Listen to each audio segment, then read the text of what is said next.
Welcome to జై night today. ముందుగా headlines చూద్దాం.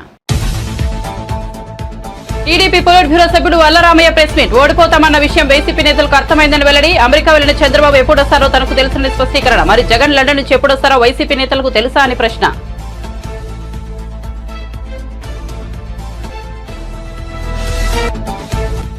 కాళేశ్వరం కుంభకోణం తర్వాత అతిపెద్ద స్కామ్ పౌర సరఫరాల శాఖలోనే జరిగిందని బండి సంజయ్. రాష్ట్ర ప్రభుత్వానికి చిత్తశుద్ది ఉంటే ఆ శాఖలో జరిగిన అక్రమాలు అవినీతిపై సిట్టింగ్ జడ్జితో విచారణ జరిపించాలని డిమాండ్.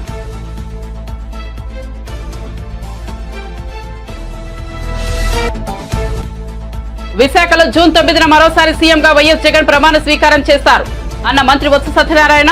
దేశంలో మరే రాష్ట్రంలో లేని విధంగా సీఎం జగన్ విద్యారంగంలో విప్లవాత్మకమైన మార్పులు తీసుకొచ్చారని వెల్లడి.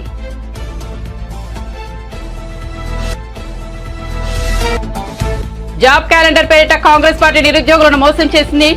బీఆర్ఎస్ వర్కింగ్ ప్రెసిడెంట్ కేటీఆర్ నిప్పులు. కేసీఆర్ సాయంతో ఉద్యోగాలు రాలేదని అబద్ధపు ప్రచారం చేస్తున్నారని ఆగ్రహం.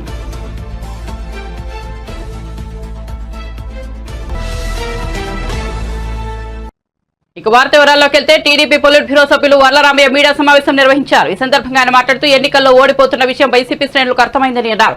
అందుకే ఆ పార్టీ నేతలెవరూ బయటకు రావడం లేదని ఎద్దేవా చేశారు. అమెరికా వెళ్లిన తమ అధినేత చంద్రబాబు రాష్ట్రానికి తిరిగొస్తారని, మరి లండన్ వెళ్లిన జగన్ తిరిగొస్తారో రారో అంటూ వల్లరామయ్య వ్యంగ్యం ప్రదర్శించారు. మా నాయకుడి రిటర్న్ టికెట్ గురించి నాకు తెలుసు, మీ నాయకుడి తిరుగు టికెట్ గురించి మీకు తెలుసా అని ప్రశ్నించారు. జగన్ లండన్ వెళ్తున్న సమయంలో వైసీపీకి 144 స్థానాలు వస్తాయని అన్నా అని సజ్జలకు చెప్పారట. అబద్దాలతో మాయ చేయాలని సజ్జలు ప్రయత్నిస్తున్నారంటూ విమర్శనాస్త్రాలు సంధించారు. మేము ఆ రోజు వార్ రూమ్లో కూర్చున్నారు, దర్జాగా కూర్చున్నారు. ఆయన మా అందరినీ మానిటర్ చేశారు. ఇక్కడ I was with him the entire day.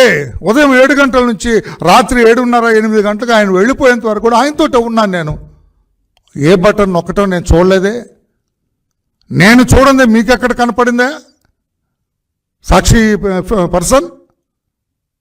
ఆయనకు ఎదురుగా ఆయన పక్కన ఆయనతో ఉన్న వాళ్ళకి మాకు తెలియకుండా నీకు కనపడేటట్టుగా ఏ బటన్ నొక్కాడే? బుద్ధి లేని రాతలు, జ్ఞానం లేని రాతలు, సిగ్గు లేని రాతలు, అవగాహన లేని రాతలు రాస్తారా? ఆ రాతలు ప్రజలు నమ్ముతారా? నిరాశ నిస్పృహలతోటి ఇష్టం వచ్చినట్లుగా మాట్లాడుతున్నారు. వాళ్ళకి సగం మంది లీడర్స్ లేరండి. దేవ గవర్న్ అండర్ గ్రౌండ్. చెప్పమనండి, నేను ఒక్క పేరు పిలుస్తా, లేచి నిలబడమనండి. స్కూల్లో టీచర్ పిలిచినట్టు రోజమ్మ నిలబడంటే లేదామె, అంబటి అంటే లేడు ఆయన, కోమటి అంటే లేడు, సుబ్బయ్య అంటే లేడు, వెంకయ్య అంటే లేడు. అందరూ వాళ్ళకి అర్థమైపోయింది. తిరోగమన దిశలో ఉన్నాం మనం, ఓడిపోతున్నాం మనము. ప్రజలు మనల్ని తిరస్కరించారు. అయ్యా జగన్మోహన్ రెడ్డి, నీ దుర్మార్గపు పరిపాలనకి మా అందరినీ తిరస్కరించారని వాళ్ళందరూ అనుకుంటున్నారు, ది కంటెస్టెడ్ క్యాండిడేట్స్. అందుకే నిరాశ నిస్పృహలతోటి నోటికొచ్చినట్లుగా అభండాలు వేస్తున్నారు. లోకేష్ బాబుకి వచ్చింది అంటే, లోకేష్ బాబు రావటం ఊళ్ళో అందరికి వచ్చింది. సెల్ ఫోన్ ఉన్న ప్రతి ఒక్కడికి వచ్చింది. నీకు లేదా అది సెల్ ఫోన్? నువ్వు నవ్వుతావంట. సెల్ ఫోన్ సజ్జలా నీ దగ్గర లేదా? ఉంటే ఆ రోజునే వచ్చింది కదా. లోకమంతా కోడే కూర్చుంది ఆ రోజున. మీ గౌరవ పిన్నెల్లి రామకృష్ణారెడ్డి గారు మంది మార్పడంతో ఆ బూత్లోకి వెళ్ళటం, ఆ బూత్లో ఉన్న పీఓస్ అధికారులందరూ కూడా లేచి నిలబడి ఆయన్ని స్వాగతించటం నమస్కారాలతోటి. ఈయన సరాసరి అక్కడికి వెళ్ళటం, దాన్ని బద్దలు కొట్టడం, అవన్నీ కూడా వీవీప్యాట్స్ అన్నీ బయటపడటం. వీవీప్యాట్ చూశాడు ఆయన. 6 వైసీపీ, 22 టీడీపీ. గంగవెర్రులు ఎత్తాడు ఆయన. ఈ బూత్లోనే ఈ రకంగా టీడీపీకి ఇంత మెజార్టీ ఉంటే నా బతుకు అవుట్, నేను ఓడిపోతున్నానని ఏదో అసలే కోతి కళ్ళు తాగింది, నిప్పు తొక్కింది. ఇంకెట్లా ఉంటుంది ఆ కోతి పరిస్థితి? Your creator own kingdom there. Doctor B R Ambedkar విరచిత రాజ్యాంగం ఉన్నది ఇక్కడ. తోలు ఒలుస్తుంది రాజ్యాంగం. ఇప్పుడు అదే జరిగింది కదా. ఈరోజు మాచల్లో వెళ్ళగలవను? మాచల్లో నువ్వు ఉండగలవా? మాచల్లో వెళ్ళి రోడ్డు మీద టీ తాగలవా? This is Indian Constitution. ఇది భారత రాజ్యాంగం. ఇది తోలు ఒలుస్తుందని కొద్ది రోజులే నడుస్తుంది ఇటువంటిది. ఆట్టే కాలం నడవదని చెప్పి బుద్ధి చెప్పింది. మిగతా వాళ్ళని తాడిపత్రి వాళ్ళకి కాళేశ్వరం కుంభకోణం తర్వాత అతిపెద్ద స్కామ్ పౌర సరఫరాల శాఖలోనే జరిగిందని బీజేపీ జాతీయ ప్రధాన కార్యదర్శి బండి సంజయ్ అన్నారు. రాష్ట్ర ప్రభుత్వానికి చిత్తశుద్ధి ఉంటే ఆ శాఖలో జరిగిన అక్రమాల అవినీతిపై సిట్టింగ్ జడ్జితో విచారణ జరపాలని డిమాండ్ చేశారు. నల్గొండ జిల్లా బీజేపీ కార్యాలయంలో నిర్వహించిన మీడియా సమావేశంలో మాట్లాడిన ఆయన రైస్ మిల్లర్ల నుంచి గతంలో నాయకులకు ముడుపులు ముట్టాయని ఆరోపించారు. ఈ ఆరోపణలకు అక్రమాలకు అడ్డగా ఇవాళ పౌర సరఫరాల శాఖ మారింది. కాళేశ్వరం తర్వాత అతి పెద్ద స్కామ్ జరిగిందంటే ఈ డిపార్ట్మెంట్లోనే. గతం నుంచి కూడా ఈ డిపార్ట్మెంట్లో అతి పెద్ద స్కామ్ జరిగింది. ఇలా ప్రొక్యూర్మెంట్ విషయంలో కూడా అసలు ఈ శాఖ నష్టాల్లో ఎందుకుందో ఇప్పటికి అర్థం కాదు. సివిల్ సప్లై చేయాల్సిన బాధ్యత ఏంది? రైతుల దగ్గర పంట కొని ఎఫ్సీఐకి అప్పయ్యాలి. మధ్యవర్తితో మాత్రం వహించాలి. రైతుల దగ్గర తీసుకొని ఎఫ్సీఐకి అప్పయ్యాలి. మరి నష్టాలు ఎందుకు ఉంటుంది శాఖ? దాదాపు నాకు తెలిసి 50,000 కోట్ల రూపాయలు అప్పులు ఉన్నది వాళ్ళ సివిల్ సప్లై శాఖ. 10,000-11,000 కోట్ల రూపాయలు నష్టాల్లో ఉంది. నష్టాలు ఎందుకు ఉంటుంది వాళ్ళ? నష్టాల్లో ఉండడానికి కారణం ఏంది? దేనికి నష్టమైంది? దేనివల్ల నష్టపోయింది? మీరు మధ్యవర్తితో వహిస్తే నష్టపోతుందా? ఇవాళ ఈ అప్పులకు మిత్తి ఎవరు కట్టాలి? ప్రజాధనమే. మళ్ళీ అరే మీరు అక్కడ తీసుకొని ఇక్కడ ఇవ్వడానికి మీరు నష్టాలు ఎందుకు వస్తుంది? ఇది పెద్ద స్కామ్. ఇది నేను చెప్తున్నా, కాళేశ్వరం స్కామ్ తర్వాత అతిపెద్ద స్కామ్ ఇదే. పేపర్లలో కథనాలు వస్తాయి, టీవీలలో స్టోరీస్ వస్తాయి. ఓ విచారణ అంటారు, ఈ రైస్ని సీజ్ చేస్తామంటారు. ఏం లేదు, కొండదావి ఎలికని కూడా పట్టారు. వీళ్ళు ఎందుకు చర్యలు తీసుకుంటలేరు? మీరు అరెస్టులు చేస్తున్నారు, మీకు అడ్డెవరు వచ్చారు కదా? ఎందుకు ఆలస్యం అవుతుంది? ఎవరు ఒత్తుడినారు మీ మీద? ఉత్తమ్ కుమార్ రెడ్డి గారి మీద నాకైతే నమ్మకం ఉంది. కత్తి తీస్తలేడు, కత్తిగా బయట తీయాలి అన్నమా అన్న. కత్తి తీస్తే యుద్ధం స్టార్ట్ చేస్తే తొందర తీయ అన్న. కత్తి తీయే, కత్తి తీసి తింపుడు స్టార్ట్ అయ్యి, తింపుడు అంటే పట్టే దింపకియ గట్టే దింపుడు స్టార్ట్ అయ్యి దీనిలో కుంభకోణాలు బయటకు వస్తాయి. మంచి పేరు వస్తుంది నీకు. రైతులందరికీ పాలాభిషేకాలు చేస్తారు గ్యారంటీ. ఈ రైస్ మిల్ అసోసియేషన్ ఉంటుంది, దాంట్లో కొంతమంది నాయకులు ఉంటారు. వాళ్ళ పనే ఇది. ఏ పార్టీ అధికారులకు వస్తే టక్కన పోయి 2 షాలోలు కప్తాడు, 3 బోకేలు ఇస్తారు. సార్ పాత నాయకులకు ఇన్ని పైసలు ఇచ్చినా, ఇన్ని కోట్ల రూపాయలు ఇచ్చినా, ఇగో మీ వాటా ఇంత సార్, మీకు ఇంత సార్ అని చెప్పి మంచిగా కూల్ చేస్తారు. అసలు దాని మీద విచారణ జరపాలి. ఏ నాయకునికి ఈ రైస్ మిల్లర్ నుంచి ఎంత వాటా ముట్టింది, ఎవరెవరు పైసలు చంపారు వాళ్ళ దగ్గర, అది తప్పే. అది కూడా పెద్ద స్కామే. అయినా ముడుపులు ముట్టినాయంటారు వాళ్ళ. దాని విచారణ జరపాలి. మరి రైస్ మిల్లర్స్ అసోసియేషన్ నాయకులు చంపారు పైసలు, రైస్ మిల్లర్ నుంచి వసూలు చేసిర్రా? దీని మొత్తం మీద ఈ సివిల్ సప్లై శాఖ ఎక్కడైతే నష్టాలు ఉందో, ఎందుకు నష్టాలు ఉంది, దీని వెనుక తతంగం ఏంది, ఎవరు తప్పు ఉన్నది, ఎన్ని వేల కోట్ల రూపాయలు చేతులు మారినాయో, దీని మీద రాష్ట్ర ప్రభుత్వానికి చిత్తశుద్ధి ఉంటే మీరు సిట్టింగ్ చేసుకొని విచారణ జరపాలి.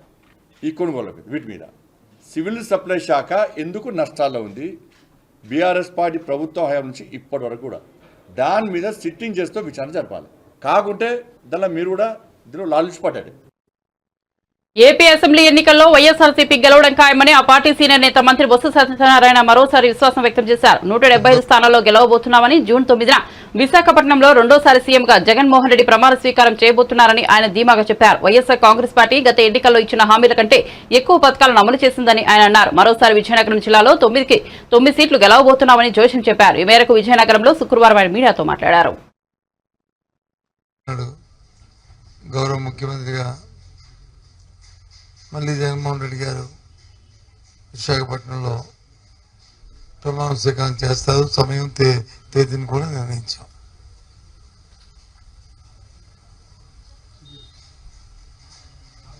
మీరు అడగచ్చు, ఏంటి సార్ అంత నమ్మకమని. ఎస్, 5 సంవత్సరాలు ఏదైతే ప్రజలతో మమేకమై ప్రజా అవసరాలు ఏమున్నాయో వాటికి అనుగుణంగా వారి జీవన ప్రమాణాలు పెరిగే విధంగా చేసిన ప్రతి కార్యక్రమం, తీసుకున్న ప్రతి నిర్ణయం వారి తాలూకా ఆర్థిక పరిస్థితి మెరుగుపడమే కాకుండా సమాజంలో, సంఘంలో ఒక గౌరవాన్ని కూడా ప్రతి సామాన్య పౌరుడికి వచ్చింది. ముఖ్యంగా మహిళలకి పెద్ద ఎత్తున అభిమానాన్ని గత ప్రభుత్వంలో చంపుకునే పరిస్థితులు ఉండేవి. ఇప్పుడు వాళ్ళకి ఆ పరిస్థితులు లేకుండా ఆత్మాభిమానం పెంపొందించుకుంటూ వారి పిల్లల్ని చక్కగా చదివించుకునే పరిస్థితితో పాటు వారి విధానంలో కూడా మార్పులు వచ్చాయి. ఇది మాటల్లో కాదు, ఏ సూచిక తీసుకున్నా అన్ని సూచికలు కూడా ఇంతకుముందు దేశంలో 17, 18, 19 స్థానాలు ఉన్న జీడిపి కానీ పర్ క్యాపిటల్ ఇన్కమ్ కానీ లేదు పావర్టీలో ఉన్న రిలేషన్ కానీ అన్నీ కూడా ఇప్పుడు 3, 4, 5 స్థానాల్లోకి రాష్ట్రం రావడం అనేది గొప్ప పరిణామం. అయితే ఏ రాష్ట్రం కూడా మన రాష్ట్రంతో సాటి రానుగా పోటీ పడిన విధంగా ప్రాథమిక దశ నుంచి 1వ తరగతి నుంచి 12వ తరగతి వరకు ఎన్నో మార్పులు తీసుకొచ్చాం. 3వ తరగతి నుంచి సబ్జెక్ట్ టీచర్ని పెట్టడమే కాకుండా ప్రొఫైల్ని బేసిక్ని 3వ తరగతిలోనే స్పోకెన్ ఇంగ్లీషు, లెర్న్ ఇంగ్లీషు మరి ఆ స్కూల్లో ఏర్పాటు చేయడం, పోటీ పరీక్ష పెట్టడం, దాంతోపాటు 7, 10 తరగతుల్లో ప్రైమరీ జాబ్ క్యాలెండర్ పేరిట కాంగ్రెస్ పార్టీ నిరుద్యోగులను మోసం చేసిందని బీఆర్ఎస్ వర్కింగ్ ప్రెసిడెంట్ కేటీఆర్ నిప్పులు జరిగారు. ప్రభుత్వం ఏర్పడిన వెంటనే మెగా డిఎస్సీ నోటిఫికేషన్ విడుదల చేస్తామన్నారు. ఏడాదికి 2 లక్షల ఉద్యోగాలు ఇస్తామన్నారు. ఇప్పటివరకు ఒక్క నోటిఫికేషన్ కూడా రాలేదని కేటీఆర్ తెలిపారు. తెలంగాణ భవన్లో కేటీఆర్ మీడియాతో మాట్లాడారు. కాంగ్రెస్ ప్రభుత్వం వచ్చాక అనేక మోసాలు జరుగుతున్నాయి. 2 లక్షల ఉద్యోగాలు ఏడాదిలో ఇస్తామన్నారు. ఒక్క నోటిఫికేషన్ కూడా రాలేదు. బీఆర్ఎస్ ప్రభుత్వం గ్రూప్ 1 కింద 500 పోస్టులకు 503 పోస్టులకు నోటిఫికేషన్ ఇస్తే దాన్ని రద్దు చేసి కొత్తగా 60 పోస్టులు కలిపి మళ్లీ నోటిఫికేషన్ ఇచ్చారు. దాన్ని కొత్త నోటిఫికేషన్ అంటున్నారు. 50,000 పోస్టులతో మెగా డిఎస్సీ వేస్తామని చెప్పారు. ఈ రేవంత్ రెడ్డి ప్రభుత్వం వచ్చినాక ఎన్ని మోసాలు, 1 కాదు 2 కాదు. ఏమన్నాడు రేవంత్ రెడ్డి? కాంగ్రెస్ రాగానే మొదటి సంవత్సరంలో 2 లక్షల ఉద్యోగాలు అన్నాడు. మరి మొదటి సంవత్సరంలో 2 లక్షల ఉద్యోగాలు అంటే నేను ఒకటే అడుగుతా ఉన్నా, ఏది మరి ఒక్క నోటిఫికేషన్ అన్న వచ్చిందా? ఒక్కటి. గతంలో మేమిచ్చిన 2 నోటిఫికేషన్లు, ఒకటేమో మేము గ్రూప్ 1 నోటిఫికేషన్ ఇచ్చినాం. ఇస్తే ఎంత గొప్పవాడు ఈ ప్రభుత్వం, ఈ రేవంత్ రెడ్డి అంటే, ఈ కాంగ్రెస్ ప్రభుత్వం ఎంత గొప్పదంటే, ఆనాడు మేము 503 పోస్టులతో గ్రూప్ 1 నోటిఫికేషన్ ఇచ్చినాం. ఇస్తే దాన్ని రద్దు చేసిండు రాగానే. మేము పోనీ ఇంకొక 2,000 పోస్టులు లేకపోతే ఇంకో 500 పోస్టులు యాడ్ చేస్తాడేమో అనుకున్నాం. ఏం చేసిండు ఈయన? 60 పోస్టులు యాడ్ చేసిండు. 503కు 60 కలిపి అది నోటిఫికేషన్ ఇచ్చి, నేను నోటిఫికేషన్ ఇచ్చిన గ్రూప్ 1 అంటే మేము ఇచ్చిన దానికి కలిపింది ఒక 60 పోస్టులు. రెండోది, బీఆర్ఎస్ ప్రభుత్వం ఉన్నప్పుడు మేము ఆల్రెడీ డిఎస్సి ద్వారా 20,000 పైచిలకు రిక్రూట్మెంట్, 28,534 పోస్టులు మేము రిక్రూట్మెంట్ చేసినాం. ఈయనప్పుడు లొలిపెట్టిండు రేవంత్ రెడ్డి. ఏమన్నాడు? మెగా డిఎస్సి వేస్తా. మొదటి క్యాబినెట్లోనే మెగా డిఎస్సి 50,000 టీచర్ పోస్టులు ఖాళీ ఉన్నాయి, ఫస్ట్ క్యాబినెట్లో వేస్తా అన్నాడు మెగా డిఎస్సి.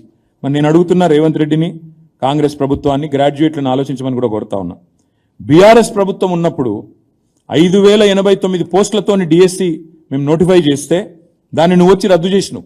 మేము అనుకున్నాం నువ్వు చెప్పినట్టు మరి 50,000 ఉద్యోగాలతోని డిఎస్సి ఇస్తావేమో అనుకున్నాం. నువ్వేం చేసినావు? మరి మేము ఇచ్చిన 5,089కి అదనంగా 5,913 కలిపి 11,000 ఉద్యోగాలతో కొత్త నోటిఫికేషన్ ఇచ్చినాడు. అంటే ఒక్కటి కొత్త నోటిఫికేషన్ లేదు. 2 మేమిచ్చిన నోటిఫికేషన్లను రద్దు చేసి వాటికి ఇంకొన్ని కలిపి కొన్ని కొసిరి అది మళ్ళీ కొత్తగా ఇచ్చింది తప్ప ఏ ఒక్క నోటిఫికేషన్ కూడా రేవంత్ రెడ్డి వచ్చినాక ఇవ్వలేదు. ఇవ్వకపోగా 2 లక్షల ఉద్యోగాలని చెప్పిన మాటను తుంగలో దక్కే విధంగా జాబ్ క్యాలెండర్ అన్నాడు. ఇంతవరకు అది అతి లేదు, గతి లేదు. అదేవిధంగా ఇంకా దుర్మార్గం ఏంటంటే, ముఖ్యమంత్రి గారి సహచరుడు, ఆయన డిప్యూటీ చీఫ్ మినిస్టర్, మేము నిరుద్యోగులకి 4,000 రూపాయల నిరుద్యోగ భృతి అనే మాటనే ఇవ్వలేదు అని నిండు శాసనసభలో పచ్చి అబద్ధం. వాళ్ళ నాయకురాలు ప్రియాంక గాంధీ గారిని పిలిచేమో ఇక్కడ యూత్ డిక్లరేషన్లో నెలకు 4,000 అని చెప్పి మాట. కానీ వెంటనే ఉప ముఖ్యమంత్రి గారు శాసనసభలో మాట మార్చి మేము ఉద్యోగాలు ఇస్తామన్నాం కానీ నిరుద్యోగ భృతి ఇస్తామని ఎక్కడ చెప్పాం అని చెప్పి మాట మార్చినారు. ఇవన్నీ కూడా తెలంగాణ యువత, తెలంగాణ నిరుద్యోగులు, తెలంగాణ గ్రాడ్యుయేట్లు అందరూ గమనించాలని చెప్పి నేను విజ్ఞప్తి చేస్తా ఉన్నా. ఇవాళ ఈ ముఖ్యమంత్రి గారు సరే ప్రభుత్వ ఉద్యోగాలు ఎట్లాగూ ఇస్తలేడు, జాబ్ క్యాలెండర్ ఎట్లాగూ లేదు, మీకు అర్థమైపోయింది మోసం. ప్రవేశ పరీక్షలకు, ఎంట్రన్స్ టెస్ట్లకు రూపాయి కూడా ఫీజు తీసుకొని అన్నాడు. మరి కేసీఆర్ గారు ఉన్నప్పుడు టీచర్ ఎలిజిబిలిటీ టెస్ట్ ఫీజు 400 రూపాయలు ఉండేది. రేవంత్ రెడ్డి గారు చెప్పినారు నేను ₹1 కూడా తీసుకోను, 0 ఫీజు అన్నాడు. కానీ ఆయన వచ్చినాక టెట్ ఫీజుని 400 ఉన్నదాన్ని 2,000 చేసినాడు. ఇది వాస్తవం. అంటే చెప్పేది ఒకటి, చేసేది ఒకటి. ఈ రేవంత్ రెడ్డి ప్రభుత్వం వచ్చినాక ఎన్ని మోసాలు, ఒకటి కాదు రెండు కాదు.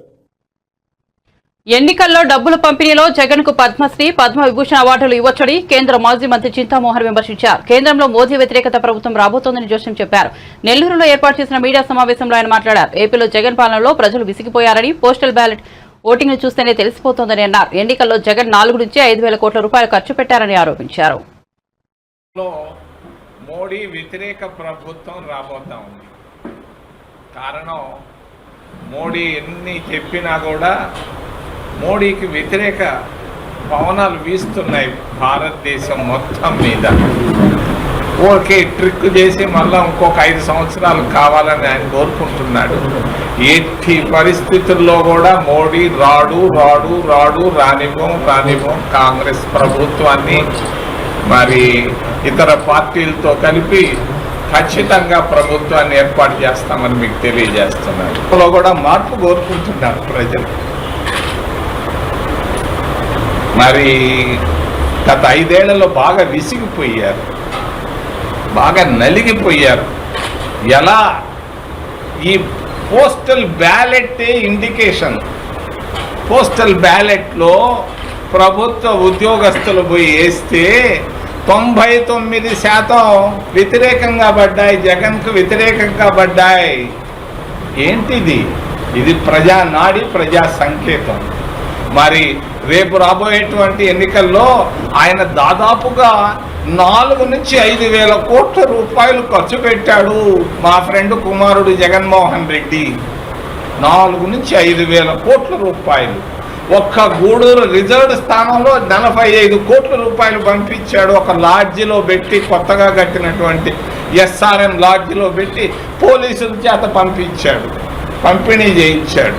మరి ఒక కేంద్రం, మా నియోజకవర్గంలో ఒక కేంద్రంలో ఒక్క అసెంబ్లీలోనే ఒక ఆయన పార్టీ నుంచి, జగన్మోహన్ రెడ్డి పార్టీ నుంచి 80 కోట్లు ఖర్చు పెట్టారు. ఈ విధంగా శ్రీకాకుళం నుంచి కర్నూలు దాకా దాదాపు 4,000 నుంచి 5,000 కోట్ల రూపాయలు ఖర్చు పెట్టి ఓట్లు కొనుక్కునేది ఏందయ్యా? అదేమి ఇది ఏమన్నా చిల్లర వస్తువులా? పోయేసి చిల్లర అంగడికి పోయి కొనుక్కున్నట్టు కొనుక్కున్నాడు ఓట్లు. ఈ తప్ప ఆయనకి ఏం ఓట్లు పడలేదు. పడ్డాయి కొన్ని, నేను కాదంటాం లేదు, డబ్బుతో పడ్డాయి. మరి ఇండియన్ నేషనల్ కాంగ్రెస్ 28-29 రాష్ట్రాలు కలిగినటువంటి పెద్ద దేశంలో 100 సంవత్సరాల చరిత్ర కలిగినటువంటి పార్టీ. మరి జగన్మోహన్ రెడ్డి ఆంధ్రప్రదేశ్ రాష్ట్రంలో ఖర్చు పెట్టిన దాంట్లో 5% ఖర్చు పెట్టలేకపోయింది. డబ్బుల్లో 5%. నేను చెప్తున్నాను. రైస్ మిల్లర్లు, బిల్డర్లతో రాష్ట్ర ప్రభుత్వం చీకటి ఒప్పందం కుదుర్చుకుందని తెలంగాణ బీజేపీ శాసనసభాపక్ష నేత ఏలేటి మహేశ్వర్ రెడ్డి ఆరోపించారు. జలసౌధలో జరిగిన డీల్ ఏమిటి? జలసౌధలో మంత్రి, కమిషనర్ సమక్షంలో రైస్ మిల్లర్లను, కాంట్రాక్టర్లను, బిల్డర్లను పిలిపించింది చేసిన చీకటి ఒప్పందం ఏమిటో చెప్పాలన్నారు. ధాన్యం కొనుగోలుకు రాష్ట్ర ప్రభుత్వం సమయం కోరితే FCI అంగీకరించిందని, అయినప్పటికీ ప్రభుత్వం టెండర్కు తెరలేపిందని మండిపడ్డారు. వారితో ఏం చేసుకుంటున్నారో బయట పెట్టాలని అడుగుతా ఉన్నాం. ముఖ్యంగా మరి ఎంత వడ్డీ కడతా ఉన్నారు? ఎందుకు మీరు 22,000 కోట్ల రూపాయల బకాయిల్ని వారి దగ్గర వసూలు చేయలేని ఈ ప్రభుత్వం లోపాయికారి ఒప్పందం వారితో ఏం చేసుకుంటున్నారో బయట పెట్టాలని అడుగుతా ఉన్నాం. ముఖ్యంగా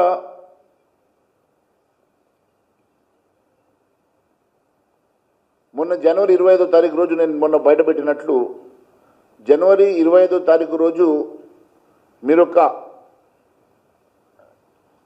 జీవో ఇష్యూ చేసి జీవో ప్రకారం టెండర్ కాల్ఫర్ చేసినట్టుగా దానికి ఒక గైడ్లైన్స్, దానికి కావాల్సినటువంటి ఒక కమిటీని ఎగ్జిక్యూట్ చేసినట్టుగా మీరు ఏదైతే దాంట్లో మెన్షన్ చేశారో అదే రోజు జీవో తీసుకొని, అదే రోజు గైడ్లైన్స్ ప్రిపేర్ చేసినట్టుగా, అదే రోజు టెండర్ ప్రాసెస్ చేసినట్టుగా, అదే రోజు టెండర్ నోటీసెస్ని ప్రిపేర్ చేసి టెండర్ని కూడా ఫ్లోట్ చేసి ఒకే రోజు మీరు అంత హడావిడిగా చేయడం వెనుక ఉన్నటువంటి మతలబ్ ఏంది? దాని తర్వాత మీరు కేంద్రానికి లెటర్ రాసి ఎఫ్సిఐని ఎక్స్టెన్షన్ టైం అడిగి జనవరి 15 వరకు వారు ఎఫ్సిఐ సమయాన్ని కోరితే మే 15 వరకు ఎఫ్సిఐ సమయం ఇచ్చింది. మీరు 23వ తారీఖు రోజు లెటర్ రాస్తే ఫస్ట్ రోజు వాళ్ళు లెటర్ రాసి రిప్లై ఇచ్చి మీకు 15వ తారీఖు వరకు ఈ సిఎంఆర్ రైస్ని మేము కొంటామని చెప్పేసి వారు సమయం ఇచ్చినటువంటి సమయం ప్రకారం వారికి ఆ లాటుని ఇవ్వకుండా మీరు టెండర్ ఎందుకు పెట్టిరు, టెండర్ ప్రకారం అవి ఎందుకు మీరు మరి బయట వారికి టెండర్లో ఈ బియ్యాన్ని ఈ వడ్లను అమ్మాల్సినటువంటి పరిస్థితి ఎందుకు వచ్చిందో దీనికి కారణం కూడా మేము చెప్పాల్సిన అవసరం ఉందని తెలియజేస్తాము. అటువంటప్పుడు మరి లేకెందుకు రాశారు, అది కేంద్రం మీద నెపం పెడదామని చెప్పి ప్రయత్నం చేశారు. అధికారంలోకి వచ్చిన తర్వాత కాంగ్రెస్ మాటలు తప్ప హామీలు అమలు లేదని బీజేపీ నేత ఈటెల రాజేందర్ అన్నారు. కాంగ్రెస్ పార్టీ ఇచ్చిన హామీలన్నింటినీ అమలు చేస్తే రాజకీయ సన్యాసం చేస్తానని సవాల్ విసిరారు. వరంగల్, ఖమ్మం, నల్గొండ పట్టభద్రుల ఎమ్మెల్సీ ఎన్నికల ప్రచారంలో భాగంగా కొత్తగూడెం క్లబ్ లో నిర్వహించిన ఆత్మీయ సమ్మేళనంలో ఈటెల రాజేందర్ పాల్గొన్నారు. వస్తున్నారు. ఇప్పటికే కాంగ్రెస్ పార్టీ 1500 రూపాయల చొప్పున పంచింది, బీఆర్ఎస్ పార్టీ కూడా డబ్బులు పంచింది అని వస్తుంది వార్తలు. మరి వాళ్ళ డబ్బుల ముందు మన మాటలు పనిచేస్తాయని చెప్పి వాళ్ళు అంటున్నారు. కానీ రంగారెడ్డి రెడ్డి గారికి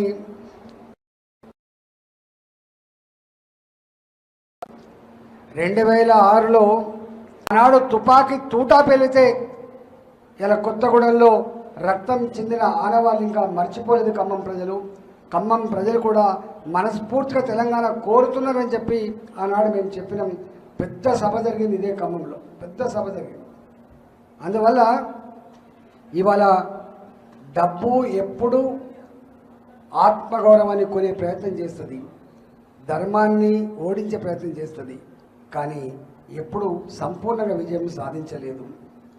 నీ అభ్యర్థి గట్టిగుంటే, నీ పట్టభద్రులు గట్టిగుంటే వాళ్ళు జేజమ్మ నుంచి కూడా కొనడం అనేది, పట్టభద్రులు కొనడం అనేది ఎవడి జేజమ్మ నుంచి కాదు. నేను సంపూర్ణంగా నమ్మేవాడిని. వాళ్ళు జ్ఞానవంతులు, మంచేందో చెడేందో తర్కించగలిగే శక్తి సంపన్నులు. వాళ్ళు ప్రజలకు ఇట్లాంటి ప్రలోభాలు వచ్చినప్పుడు ఇది మంచిది కాదని చెప్పి ప్రజలను డ్రైవ్ చేసేవాళ్ళు ఇలా ఉద్యోగులు, డ్రైవ్ చేసేవాళ్ళు రిటైర్డ్ ఉద్యోగులు, డ్రైవ్ చేసేవాళ్ళు స్కూళ్ళల్లో కాలేజీలో పనిచేసే ప్రైవేట్ లెక్చరర్లు, టీచర్లు, వాళ్ళు చదువుకున్న వాళ్ళు. అందువల్ల నేను అనుకుంటున్నా అలాంటి పైసల ప్రభావం ఉంటుందని చెప్పి నేను నమ్మట్లేదు. కాబట్టి నేను మీ అందరికీ విజ్ఞప్తి చేస్తున్నా, బీఆర్ఎస్ పార్టీ అభ్యర్థి ఎవరో మీకు తెలుసు. ఆయన అంటున్నాడు నేను కొట్లాడతాను. కొట్లాడే శక్తి కూడా వాళ్ళకి ఇవ్వాల. వాళ్ళ మీద నమ్మకం పోయింది. వాళ్ళు 10 సంవత్సరాల కాలంలో నిరుద్యోగ యువకులకు ఏ ఉద్యోగాలు కల్పన చేస్తా అని చెప్పి మాట ఇచ్చిండ్రో ఆ ఉద్యోగాలు కల్పించలేకపోయింది. ఏ తెలంగాణ ఉద్యమ ట్యాగ్ లైన్ నీళ్లు నిధులు నియామకాలని చెప్పినవో ఆ నియామకాల విషయంలో కేసీఆర్ ఎంత మాట మార్చిండో, ఎట్లా నిరుద్యోగ యువతకి నిరాశ కలిగించిందో నేను చెప్పాల్సక్కర్లేదు. అధికారం ఉన్నప్పుడే చేయని ఆ పార్టీ ఇవాళ నేను కొట్లాడుతా ఆ ఉద్యోగాల కోసం అంటే అది హాస్యాస్పదం తప్ప అది నిజం కాదని చెప్పి ఇప్పటికే మేధావులకు అర్థమైంది. అందువల్ల వాళ్ళకు ఓటేసే ప్రసక్తి లేదు. కాంగ్రెస్ పార్టీ 6 నెలలు అవుతుంది, 1 కాదు 2 కాదు, స్వయంగా రాహుల్ గాంధీ గారు రాష్ట్ర ఎక్సైజ్ శాఖ మంత్రి కొల్లాపూర్ ఎమ్మెల్యే జూపల్లి కృష్ణారావు హత్య రాజకీయాలు చేస్తున్నారని బీఆర్ఎస్ నాయకులు ఆర్ఎస్ ప్రవీణ్ కుమార్ ధ్వజమెత్తారు. తెలంగాణ భవన్లో కొల్లాపూర్ మాజీ ఎమ్మెల్యే బీరం హర్షవర్ధన్ రెడ్డితో కలిసి ఆర్ఎస్పీ మీడియాతో మాట్లాడారు. హర్షవర్ధన్ రెడ్డి గారు, ఆ సంస్కృతి మీకే ఉన్నది. మేము చాలా క్లియర్గా డీజీపీ గారికి చెప్పినాం, సార్ ఈ ఏరియాలో ఫ్యాక్షన్ సంస్కృతి జూపల్లి కృష్ణారావు గారు మంత్రి అయిన తర్వాత పెద్ద ఎత్తున 4 పడగలు విస్తరిస్తున్నది, దయచేసి దీన్ని కట్టడి చేయాలి అని చెప్పడం జరిగింది. కానీ ఒక్కరి మీద కూడా చర్య తీసుకోలేదు. మీకు ఒక్క చిన్న ఉదాహరణ చెప్తా. పెద్ద కొత్తపల్లి మండలంలో షెడ్యూల్డ్ కాస్ట్కు చెందిన యువకులను మే 13వ తారీఖు నాడు వాళ్ళు బీఆర్ఎస్ పార్లమెంట్ అభ్యర్థికి ఓటేసిండ్రని కసితోని జూపల్లి కృష్ణారావు గారు మనుషులు, కాంగ్రెస్ పార్టీ కార్యకర్తలు వీళ్ళందరూ కలిసి 20-25 మంది కలిసి ఆ దళిత యువకులను కొట్టడం జరిగింది. దాంట్లో బీజేపీ వాళ్ళు ఉన్నారు, తర్వాత బీఆర్ఎస్ వాళ్ళని అందరూ కలిసి కొట్టడం జరిగింది. ఓపెన్ బ్రాడ్ డే లైట్లో జరిగింది. ఈరోజు ఉదయం మేము డిఎస్పీ గారితో మాట్లాడాము. ఇన్సిడెంట్ జరిగి 13 రోజులైంది. ఈరోజు ఉదయం డిఎస్పీ గారితో మాట్లాడితే ఇంతవరకు నిందితుల అరెస్టు జరగలేదు. SC/ST prevention of atrocities act 307 attempt to murder వాళ్ళందరికీ ఫ్రాక్చర్లు అయ్యి నాగర్ కర్నూల్ గవర్నమెంట్ జనరల్ హాస్పిటల్లో ట్రీట్మెంట్ తీసుకుంటున్నారు. వాళ్ళు ఇంతవరకు కూడా నిందితులు దొరకలేదు. ఇప్పుడు పోలీసు వాళ్ళు అంటారు సార్ ఊరిలో శాంతి పద్ధతులు బాగుండాలంటే కాంప్రమైజ్ చేయించాలని మాట్లాడుతున్నారు. అంటే ఇదేనా రేవంత్ రెడ్డి గారు మీరు హోంమంత్రిగా ఉండి మీ పోలీసులకు నేర్పింది? జూపల్లి కృష్ణారావు గారు మీరు ఎక్సైజ్ శాఖ మంత్రిగా ఉండి మీరు ఇదేనా మరి జిల్లా ఇన్ఛార్జ్ మంత్రిగా ఉండి మీరు ఇదేనా మీ దగ్గర పనిచేస్తున్న పోలీసులకు మీ కార్యకర్తలకు అక్కడున్న వాళ్ళందరికీ కూడా అధికారులకు చెప్తున్నది? ఇంతవరకు కూడా అక్యూజ్ అరెస్ట్ కాలేదు. వాళ్ళు ఓపెన్గా తిరుగుతున్నారు. బాధితులు రోజు మాకు కాల్ చేస్తున్నారు, మాకు భయంగా ఉన్నది, ఎట్లా బతకాలి అని చెప్పేసి. ఒక్కటి కాదు రెండు కాదు ఎన్నో మరి సంఘటనలో పోలీసులు మా కార్యకర్తలు బాధితులైనప్పుడు కూడా మేమిచ్చిన కంప్లైంట్ తీసుకోకుండా వాళ్ళు ఇచ్చిన కంప్లైంట్ తీసుకొని బెయిల్ రాని సెక్షన్లన్నిటి కూడా మా కార్యకర్తల మీద పెట్టి వాళ్ళందరూ జైలుకు పోయే విధంగా చూస్తున్నారు. ప్రతి గ్రామంలో కూడా వీ హ్యావ్ డాక్యుమెంటరీ ఎవిడెన్స్. ప్రతి గ్రామంలో కూడా మా కార్యకర్తలను జైలుకు పంపించాలి. వాళ్ళని తీర్మానం మల్లన్నపై బీఆర్ఎస్ వర్కింగ్ ప్రెసిడెంట్ కేటీఆర్ చేసిన వ్యాఖ్యలను కాంగ్రెస్ పార్టీ నేత మల్లు రవి ఖండించారు. నల్గొండ, వరంగల్, ఖమ్మం గ్రాడ్యుయేట్ ఎమ్మెల్సీ ఉప ఎన్నికల్లో తీర్మానం మల్లన్న కాంగ్రెస్ పార్టీ తరఫున పోటీలో ఉన్నారు. ప్రచారంలో భాగంగా కేటీఆర్ విమర్శలు గుప్పిస్తూ ఆయనపై కేసులు ఉన్నాయని ఆరోపించారు. ఈ వ్యాఖ్యలకు మల్లు రవి శనివారం కౌంటర్ ఇచ్చారు. ఎమ్మెల్సీ అభ్యర్థిగా మల్లన్న అర్హుడని ఈసీ తెలిపిందన్నారు. కేటీఆర్ చేసిన వ్యాఖ్యలపై ఈసీకి ఫిర్యాదు చేస్తామన్నారు. తీర్మానం మల్లన్నపై చేసిన వ్యాఖ్యలను కేటీఆర్ వెంటనే ఉపసంహరించుకోవాలని డిమాండ్ చేశారు. ఈ వ్యాఖ్యలపై ఈసీ కూడా చర్యలు తీసుకోవాలని కోరారు. వారితో పాటు తక్కిన వాళ్ళందరినీ గౌరవించడం జరుగుతుంది. పోయి కాంగ్రెస్ పార్టీ ఐడియాలజీ ద్వారా ప్రజలకి కావలసిన అన్ని సహాయ కార్యక్రమాలు, అభివృద్ధి సంక్షేమ కార్యక్రమాలు చేయడానికి ఒక బిట్స్ పిల్లనీలో చదువుకునే వాళ్ళనే ఓట్లు అడిగి ఆయన గెలిపించమన్నాడు. ఇప్పుడు ఎవరు పట్టభద్రులు అంటే BA, BCom, BSc, BE, MBBS డాక్టర్ని వీళ్ళందరం కలిసి ఒక పట్టభద్రుల ఇద్దరికి ఏం మాట్లాడతారు నువ్వు? బిట్స్ పిలానీలో చదివినోడే పట్టభద్రుడు, ఆయన ఒక్కడే అర్హుడైతే ఆ కాలేజీ వాళ్ళే ఓట్లు వేయాలి. ఈయన అర్హుడు అనుకొని ఎలక్షన్ కమిషన్ ఒప్పుకుంది కదా, నువ్వు ఎలక్షన్ కమిషన్ నిర్ణయాన్ని అవమానపరుస్తున్నావు. ఇదే అతిగా మాట్లాడటం, అహంకారంతో మాట్లాడటం. ముందు ఈ మాటని విత్డ్రా చేసుకోవాలి. మేము ఎలక్షన్ కమిషన్కి దీని మీద కంప్లైంట్ చేస్తాం. ఇప్పుడు మా నిరంజన్ గారు ఉన్నాడు కదా, ఆయన చెప్పి అమ్మటే లెటర్ రాపించి దాని మీద రిప్రజెంటేషన్ కూడా చేపిస్తాం. వీలుకుంటే నేను కూడా ఆయన దగ్గర పోయి కలుపుతాను. ఇది చారిసాల బంగాళాఖాతంలో ఏర్పడిన వాయుగుండం రాత్రికి తుఫానుగా మారనుందని భారత వాతావరణ సంస్థ వెల్లడించింది. ఇది పశ్చిమ బెంగాల్, బంగ్లాదేశ్ మధ్య రేపు తీరం దాటనుందని తెలిపింది. ఈ తుఫాను ప్రభావం ఏపీపై లేదని వివరించింది. అయితే ఏపీలో ప్రస్తుతం కురుస్తున్న వర్షాలకు ఉపరితల ద్రోణి కారణమని ఐఎండీ పేర్కొంది. రాజస్థాన్ నుంచి విదర్భ, తెలంగాణ మీదుగా బంగాళాఖాతం వరకు ఈ ద్రోణి విస్తరించి ఉన్నట్లు వెల్లడించింది. ద్రోణి ప్రభావంతో రాష్ట్రంలో రేపు, ఎల్లుండి కూడా వర్షాలు విస్తారంగా కురుస్తాయని, రాయలసీమ, కోస్తాంధ్ర జిల్లాలో ఉరుములతో కూడిన మోస్తరు వర్షాలు కురుస్తాయని వివరించింది. మంగళవారం నుంచి ఏపీలో పొడి వాతావరణం ఉంటుందని తెలిపింది. బులెటిన్ ముగించే ముందు హెడ్లైన్స్ మరోసారి చూద్దాం. టీడీపీ పొలిట్ బ్యూరో సభ్యుడు వల్లరామయ్య ప్రెస్ మీట్. ఓడిపోతామన్న విషయం వైసీపీ నేతలకు అర్థమైందని వెల్లడి. అమెరికా వెళ్లిన చంద్రబాబు ఎప్పుడొస్తారో తనకు తెలుసునని స్పష్టీకరణ. మరి జగన్ లండన్ నుంచి ఎప్పుడొస్తారో వైసీపీ నేతలకు తెలుసా అని ప్రశ్న.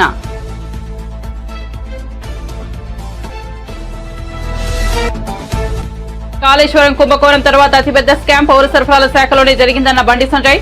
రాష్ట్ర ప్రభుత్వానికి చిత్తశుద్ది ఉంటే ఆ శాఖలో జరిగిన అక్రమాల అవినీతిపై సిట్టింగ్ జడ్జితో విచారణ జరపాలని డిమాండ్.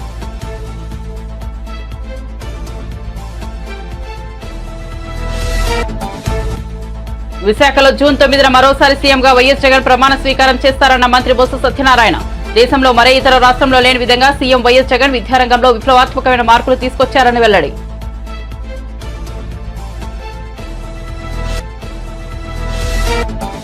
జాబ్ క్యాలెండర్ పేరిట కాంగ్రెస్ పార్టీ నిరుద్యోగులను మోసం చేసిందన్న బీఆర్ఎస్ వర్కింగ్ ప్రెసిడెంట్ కేటీఆర్ నిపులు. కేసీఆర్ హయాంలో ఉద్యోగాలు రాలేదని అబద్ధపు ప్రచారం చేస్తున్నారని ఆగ్రహం.